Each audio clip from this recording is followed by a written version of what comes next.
welcome, Katie, to Question Time. Thank you for being part of this edition, and I'm really looking forward to our chat this morning. Me too, Gemma. Can you share a bit about your background and your experiences with the Larder? Tell the viewers about the Larder. Well, a little bit about my background. So I was never really involved in anything to do with a charity until COVID hit. So my background was actually food industry, pharmaceutical, and then events, which is my most recent sector.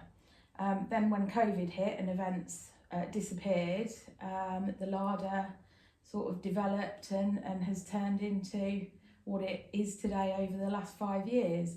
So it has really kind of changed the way my life developed, and my experiences in different sectors kind of have progressed over the years. Fantastic. I mean, it has been a real journey, hasn't it? A complete journey, lots of highs, meeting some fantastic people, some real struggles and challenges along the way, but that's what's important in developing it and shaping it to what it is today. Fantastic. So what role has curiosity and asking questions played in building the Larder to what it is today? Well, like I said, because I've not been involved in the charity sector, it's been a massive learning curve because it operates very differently to a corporate world. So coming from a corporate background to then move into the charity sector, questions have been really important, and curiosity about how things operate and who's the right people to talk to, and how can you access funding, and how can you access different infrastructure streams and volunteers, and managing that side of the Larder with a different to a workforce, and actually having an amazing bunch of over 100 volunteers, but obviously that comes with having to develop my skills and asking lots of questions to make them feel that they're, you know, in a professional manner, in a professional organisation. So I think it's questions are vital, so that I hopefully know a little bit about what I'm doing, so that they have confidence in how we operate. And how easy did you find it going from one sector, corporate, to charity, and asking those questions? Was it an easy transition, or did you feel vulnerable maybe at times, or did you just go for it? I don't think it's an easy transition for anyone changing completely, you know, from one extreme to another. And everybody, I think, when it's an environment that you're unfamiliar with, or a sector you're unfamiliar with, you feel stupid asking certain questions because you think, oh, maybe I should know that, or you know, maybe the information is available if I read more, or whatever. But asking those questions of the right people can actually massively change the direction of an organisation, of the Larder especially. You know, becoming familiar with charity commissions, of how charities operate, funding streams, and you know, within our community, you have to be able to ask those questions of the right people. You know, the town council, the different councillors, to get kind of support with certain things, with, you know, SMVB, the advice that they gave us in the initial stages have shaped where we are today. So it's really important to ask those questions. And I think asking questions just opens so much opportunity, doesn't it? Because you start conversations off the back of of one question, and then it leads to something else and something else, and before you know it, you've opened a can of worms, you've built a relationship with a stranger, and it's pretty awesome, or it can lead to something amazing. It really can be. And you've touched on relationships there, and that's another big part of any success story, I think, and that is developed over the time by asking questions, whether it be getting to know them as an individual, getting to know them personally, professionally, you know, being interested in what they tell you. as much as asking questions is important, so is listening to the answers. Absolutely. And I think that's fundamental in building those relationships so that you can develop them over time and actually work really, really well and successfully together. So for me, it's as much about listening as it is about asking. Yeah, 100% agree with that. I think listening is a skill in itself, isn't it? Definitely. And I think I've probably, hopefully, improved with that over the time, because I've always been quite full on, gung-ho, go for it. And actually, sometimes you do need to take a step back, listen to what's being said, learn from it, ask the right questions, and then you can actually do it in a more structured, productive way, rather than being a whirling dervish, which I can be. I acknowledge that, but yeah, it's important to kind of step back and ask those questions as well. So you mentioned that you can be gung-ho to the point, you know, reactive. Yeah. But you are also very bold.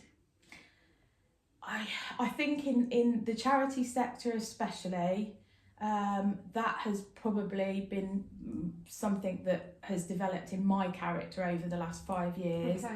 You don't ask, you don't get. So I think asking that question can lead to a really beneficial thing for the charity, 100%. especially the Larder. Yeah. You know, I could use the example within that of Silverstone. Yes. You know, that relationship started when Stefan, the head of sustainability, started at Silverstone, and it was when we were just sort of developing as a Larder. So over the last 5 years, that has massively developed. We've both asked questions of each other of how it can improve over the years, you know, and it's gone from us taking a builder's van to literally now having 6 or 7 vehicles at the track with over 20 volunteers. I mean, the growth of the Larder has been incredible, and a lot of that is down to curiosity and working with the people around you and understanding how they can help, what they can provide, the support, and that comes down to asking the questions. It does, and a big kind of pivotal point, if you like, within that was when we had to find a new premises, for example, for the Larder. And that resonates with me as a really big moment of asking that question, and it was quite simply scary because we don't know what the answer is going to be. It was knocking on the doors of Riverside, not knowing who was there, who was responsible for anything, and actually asking the question, could we move here?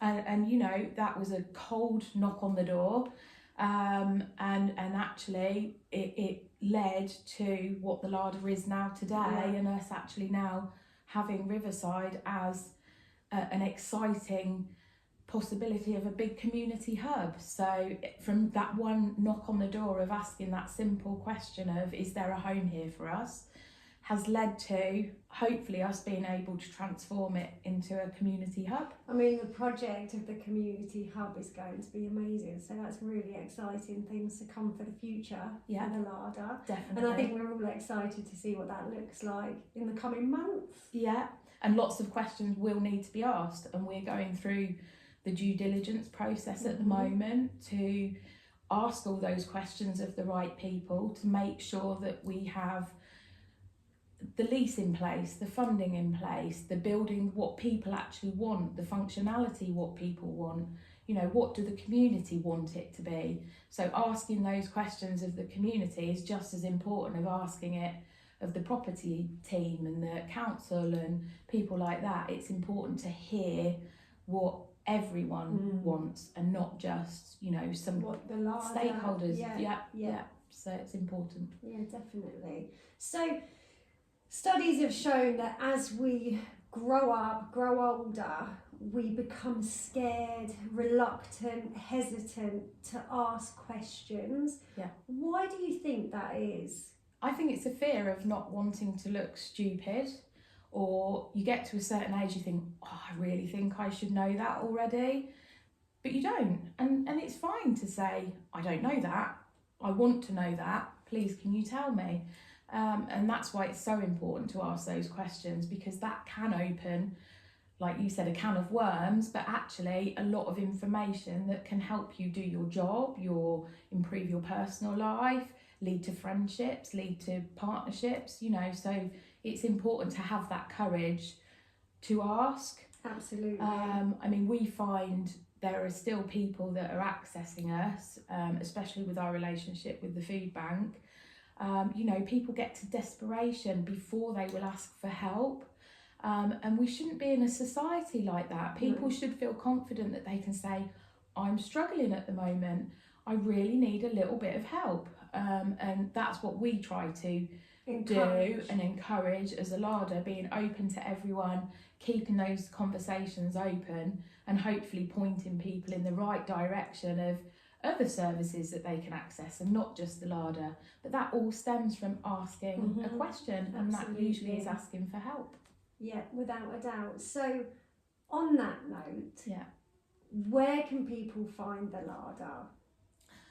So we're at the Riverside Centre on Islington Road in Towcester. We also operate from the Road Village Hall on a Monday. Have a look at our website, tofood.org.uk. You can also find us via smvb.org.uk, which are our charity partner, and we're one of their social action projects. So we'd encourage anyone that needs support to get in touch. Although food and food waste is our main kind of area, we hopefully would be able to point people in directions if they need other sort of support. Okay. So Fantastic. And you work closely with SMVB and other projects that they run. So like you said, there's other avenues of support from SMVB for in our local community. So it really is the hub, the Riverside hub really will be a great community place. Yeah, Towcester is very lucky. Towcester and surrounding villages are very lucky. You know, there's some amazing services within Towcester. The Larder, we hope, SMVB, the food bank, Renew Wellbeing Cafe, bereavement support services, Community Connect, which helps people with the benefits, citizens advice. So it really is important to tap into those and ask those questions. And you all have great relationships with each other and work closely. We do. It's really important because, you know, supporting each other as organisations is just as important as us being able to support individuals and families. So it's really good to keep those lines of communication open and ask lots of questions. Ask lots of questions. Katie, thank you so much. I really appreciate your time this morning. I know you're a super busy lady, so thank you.